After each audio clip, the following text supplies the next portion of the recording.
Backcourt has worked nicely. Really has. Rockets have 5 guys in double figures. See Bradley Beal taking a seat, shaking his head. And Scott Brooks calls off. Hey, what's up, guys? It's Mustafa, and I'm here with yours truly, Corey Randall. Yo.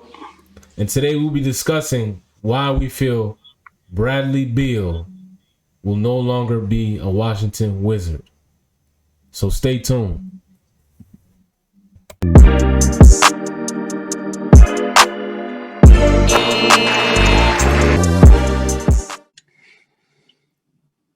On this episode, we'll be speaking about why we feel Washington Wizards will end up losing out on Bradley Beal. If you want to know my opinion, I feel like they're running out of time. This is a guy that they promised in the offseason that they wanted to build a team around him. And not only that, they traded away his brother, one of his good friends, and John Wall, and basically gave up on him. He even said it himself in the post-game interview. Take a listen. We know this was a special game for you after 10 years with the Wizards. The story came out earlier where you said this game was personal and you wanted to show that you're not done. Tonight, 24 points and 5 assists. How were you able to channel those emotions into your game tonight? Oh, just play basketball, man. I love this game. If I didn't get paid for it, I still play the same way. I should have had 30 and probably a couple more assists. I missed too many easy layups. But my adrenaline was going, man. I just feel like those guys, I know I did my things off the court that I apologize for, that I could have been better with. But the love that I have for that community in D.C. and the fans there that love me since for 10 years, I have nothing but love for those guys. But I just feel like their organization thought I was done. No matter how much hard work I put in over the summer, they came and watched me. I thought they thought I was done, and that's why I came out here and did what I did. So if you guys want to know how I feel, my personal opinion, the Washington Wizards don't have too much time. Bradley Beal is visibly frustrated, and this is something that I was monitoring since this summer to see how would the Wizards cope without John Wall. In the NBA now, where you see guys more than ever, teaming up with one another and think that's the only road and the guarantee road to a championship, I'm gonna make the bold prediction right now and tell you that is not the way.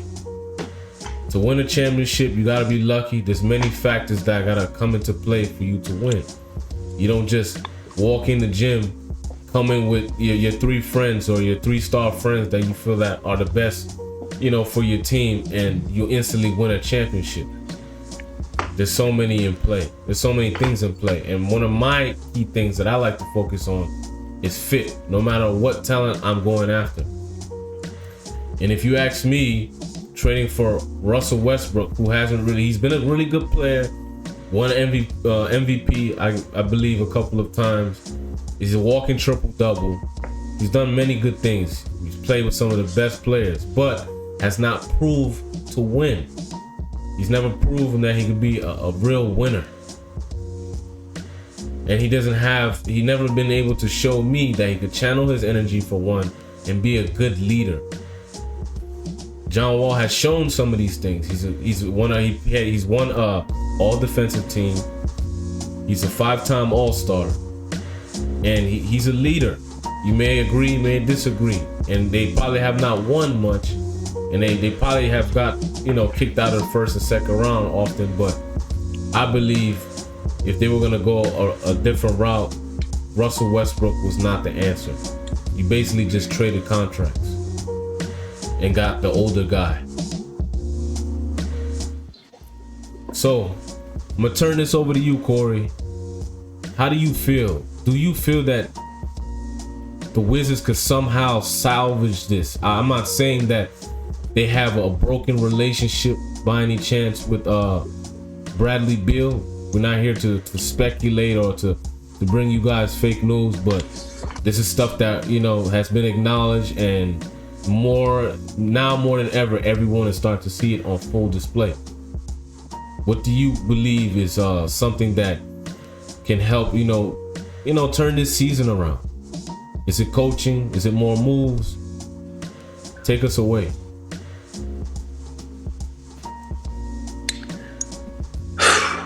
Man, with the Wizards, I feel like they're really running out of time. I mean, when you're a star player of that caliber, you don't want to just keep sitting around and just having the same story over and over, and just not advancing. And you want to. It's flattering if a team states that they want to build around you because it makes you feel like makes you feel special, makes you feel like a great player, and but are they actually making the moves to make that happen, or are they just keeping you here, to basically just like sell tickets? Because they're not really building. Doesn't seem like they're really trying to make a lot of moves for him. I mean, you send away John Wall, and I can only imagine what Bradley Beal was thinking at that moment in time. Probably don't give up on this guy. I know he's been hurt past couple seasons or whatever, but he's been putting in the work. And the Wizards offensively, they're not doing bad. They're like top 5 in scoring and stuff, but defensively they're abysmal. They're last in blocks, block shots, 28 defensive rating. They're just not a good team all around, and they just have no depth. And he's putting up like Jordan numbers, averaging over 35 points. He's shooting efficiently. And, at this rate for how he's playing, he's on pace to be the best scorer on a team that has is point 35, as far as 0.350 as far as like their winning record, which is kind of sad. And, at this point, I just feel like they're going to lose him. As much as he's saying he wants to stay and win there, I just don't see them making the moves necessary. And I just think it's going to be best for them to just trade him away, to be honest. Yeah, because it's, to me, man, it's almost like they kind of got to do a rebuild again. They got to retool because they're not fit or apt to have a team built around a player of Bradley Beal's caliber. He's young, but as time goes by, we all get older. He's not gonna be sitting there waiting to his retirement, for them to do something. That's hard for me to believe. They gotta make something happen. They gotta do something. They gotta get active. I don't know what they're doing in the front office, but they gotta get active.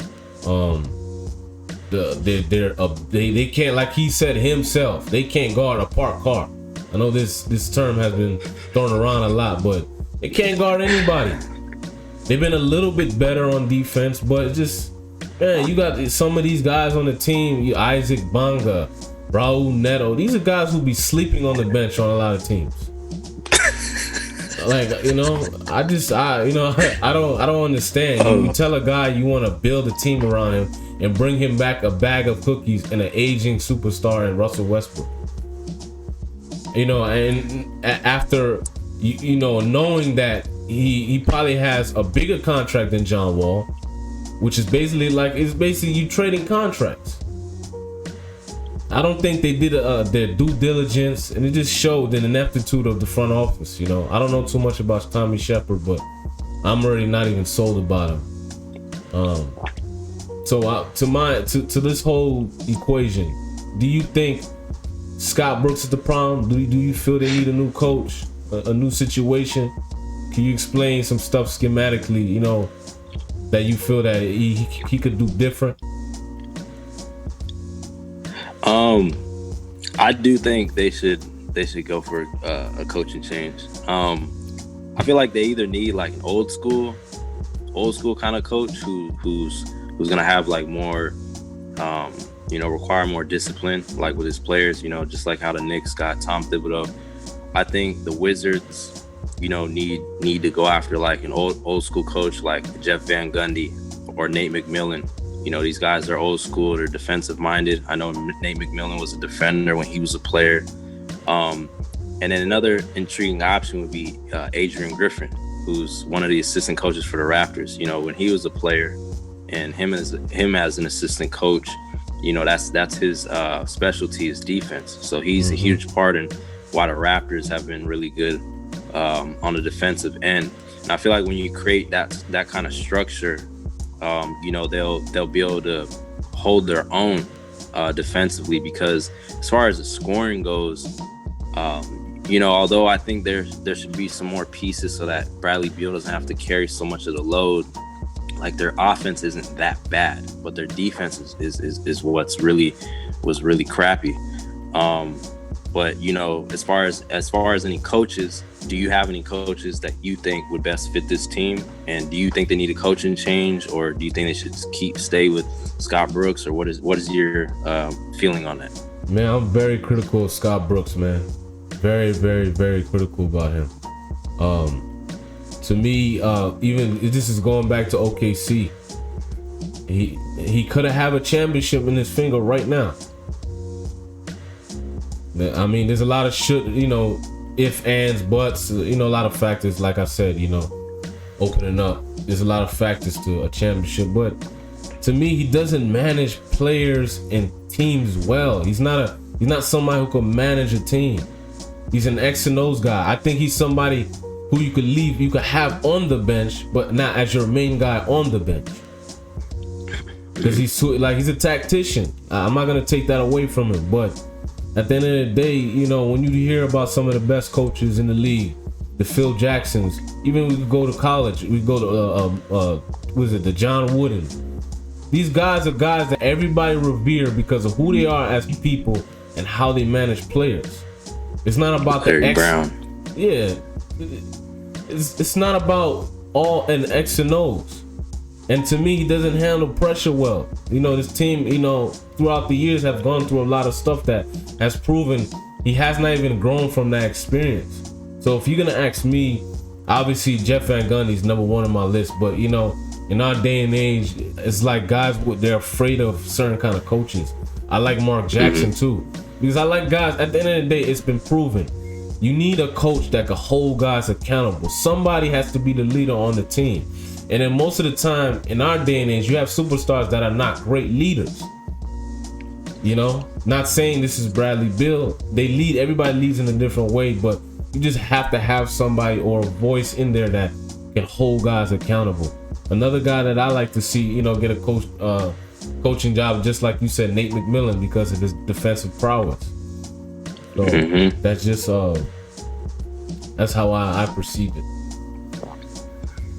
Yeah, I mean, you always want to have that kind of that kind of leader that's in there. Like, you may have a team where you have a couple different types of leaders. Like, Bradley Beal comes across for me more of like a Kawhi type of person, or like Damian Lillard. Not that Damian Lillard isn't vocal or Kawhi isn't vocal, but they're more like the quiet leaders who just play, and it's kind of like you follow their actions in that way.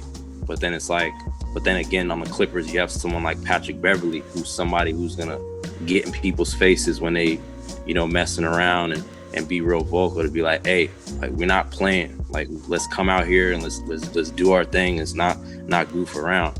So I feel like that's something that they need. But I feel like time is just ticking and ticking and ticking, where the best thing may be to send Bradley Beal elsewhere and just get assets and just kind of redo the whole team, because how they're running right now, you're not going to really want to get stars that want to be there. I mean, I'm sure there are plenty of players around the league who would love to play with Bradley Beal, but they're like, I want to play with you, but not in a Wizards jersey. I want to play with you in a different franchise. So I think that's something that, that they're definitely going to have to be looking after, and just retool the whole franchise, and just, kind of start fresh. And then Bradley Beal can go elsewhere and start fresh and be on a franchise that seems like they really care about winning, and they really care about where he, really care about putting him in the best position of success. Yeah, I agree, man. No, nobody's coming to the Wizards. Bradley Beal been recruiting forever. He's been recruiting. He utilized those All-Star appearances that he made in certain instances to get guys, but nobody want to come down there, to be honest. So for me, let's take it from here. So what teams do you feel are the best fit. You know, I've heard you just mention something about Patrick Beverley in the Clippers. They already have a two-headed monster there. Would it be? Do you think it's still wise for him to want to request being, you know, on the Clippers, being that they already have two main guys already on that team? I mean, a team like the Clippers, obviously, if they got a guy like him, I mean, he's unselfish and he can score with the best of them. I don't think that's a team that really, really, really needs, you know, a Bradley Beal. And they're definitely going to have to you know, release several of their assets in order to acquire somebody like him. But you know, there are a few teams that I do have in mind that he would fit well with. I like the Grizzlies a lot.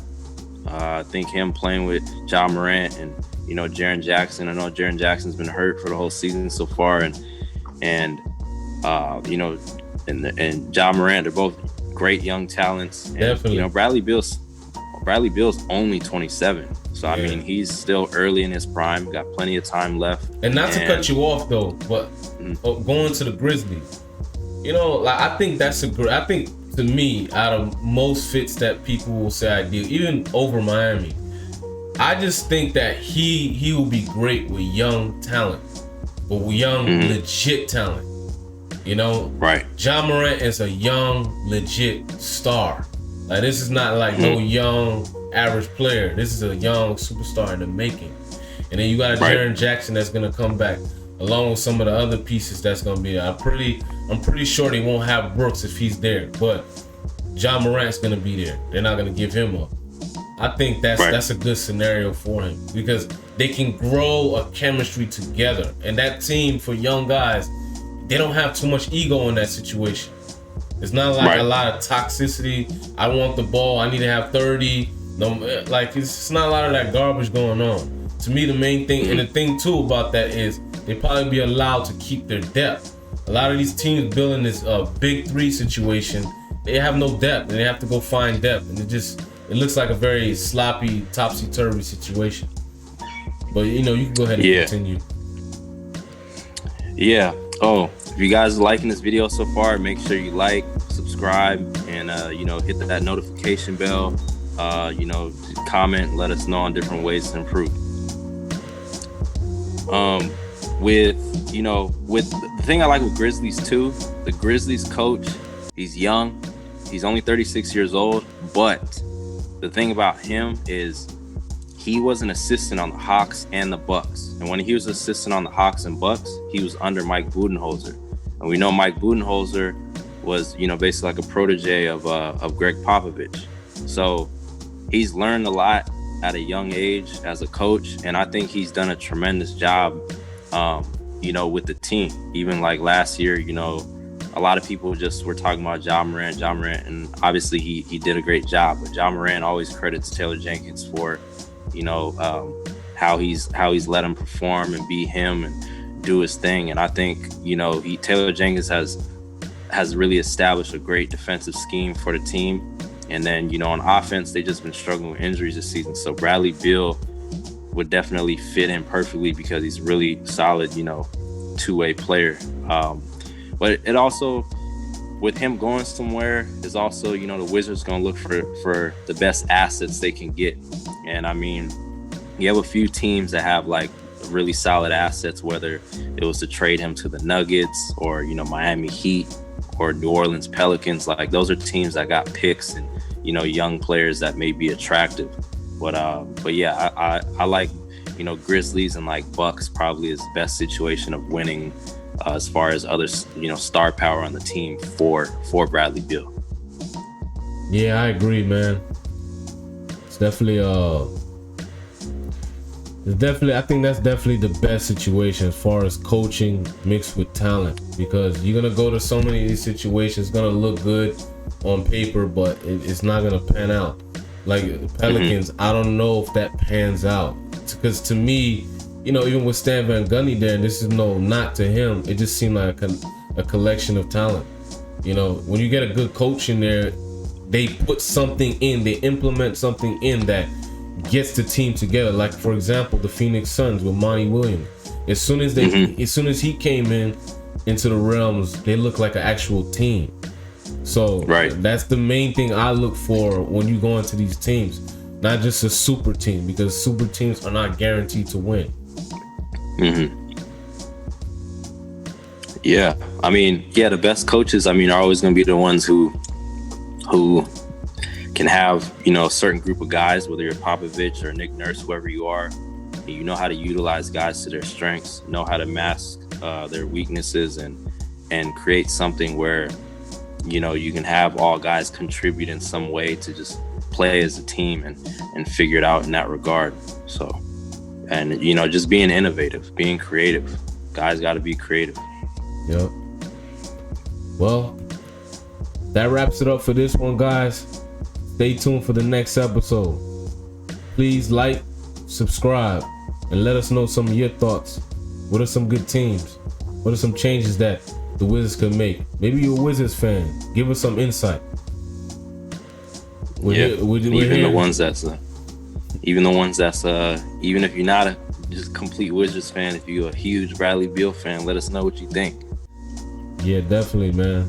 We definitely, just like you guys, are gonna be waiting and seeing what's gonna happen within the next few days, the next few weeks, because this losing thing doesn't seem like it's gonna end anytime soon. Because especially with the protocol going on, you got a lot of players out. They missed so many games, so it's up in the air what can happen. Because I don't know. Russell Westbrook struggling at this given moment. We don't know what's gonna happen. So just stay tuned.